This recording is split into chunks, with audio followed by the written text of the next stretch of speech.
আসসালামু আলাইকুম ভিউয়ার্স। আমার নিজের অভিজ্ঞতা থেকে আমি বলতেছি, কোনো একটা অজানা জায়গায় আমি গিয়েছিলাম। আমরা বন্ধু বান্ধব মিলে গিয়েছিলাম নদীতে মাছ ধরার জন্য বড়শি দিয়ে। তো এমন জায়গায় যাব আমি কখনো কল্পনা করতে পারিনি। আশেপাশে শুধু বাগান, গাছ গাছালি। আমি আশেপাশে এদিক সেদিক তাকানোর পরেও প্রায় 2-3 কিলোমিটার কোনো মানুষ আমি দেখতে পাই না। এখানে শুধু নদী, নদীর উপর দিয়ে এরকম রাস্তা গেছে, আঁকাবাঁকা রাস্তা, দুধারে শুধু গাছ আর গাছ। অনেক দূর পর্যন্ত আমি হাঁটলাম, হাঁটার পর আমি এদিক সেদিক ক্যামেরা দিয়ে দেখলাম কোথাও কোনো মানুষ নাই। তারপরে আমি হাঁটতে হাঁটতে হাঁটতে হাঁটতে হাঁটতেই যাচ্ছি আর কি। রাস্তা আমার শেষ হচ্ছে না। প্রায় 10 থেকে 15 মিনিট আমি শুধু হাঁটছি। এমন জায়গা, খুব ভয়ানক একটা জায়গা। সে জায়গায় যদি আপনারা কখনো যান তাহলে আপনারা বুঝতে পারবেন যে আসলে সেই জায়গাটা কতটুকু ভয়ানক ছিল। তার মধ্যে আমি ছিলাম একা, আমার বন্ধু বান্ধব পিছনে ছিল, ওরা মাছ ধরতে ছিল।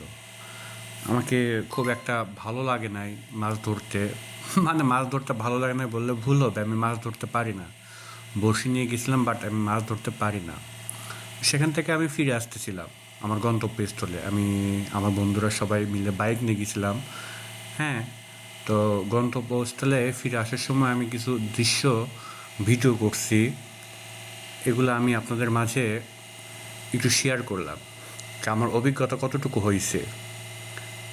একলা নির্জন একটা জায়গায় আমি শুধু হাঁটতেছি, আশেপাশে কেউ নাই।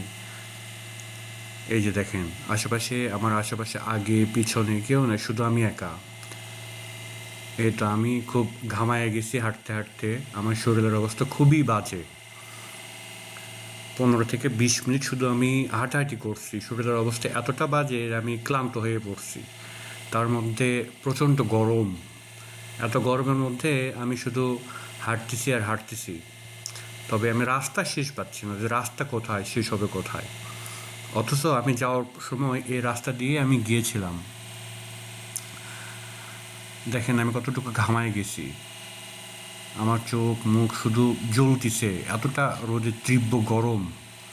হ্যাঁ, তো আপনারা দেখেন যে আশেপাশে গাছ গছালি, কোনো মানুষ নেই। যা আমার হাতে ছিপ দেখা গেল, আমি হাতে বসে নিয়ে ছিপ নিয়ে মাছ মারতে গেছিলাম। আসলে বাসায় বসে থাকতে একটু বোর হয়ে গেছিলাম, তো ভাবলাম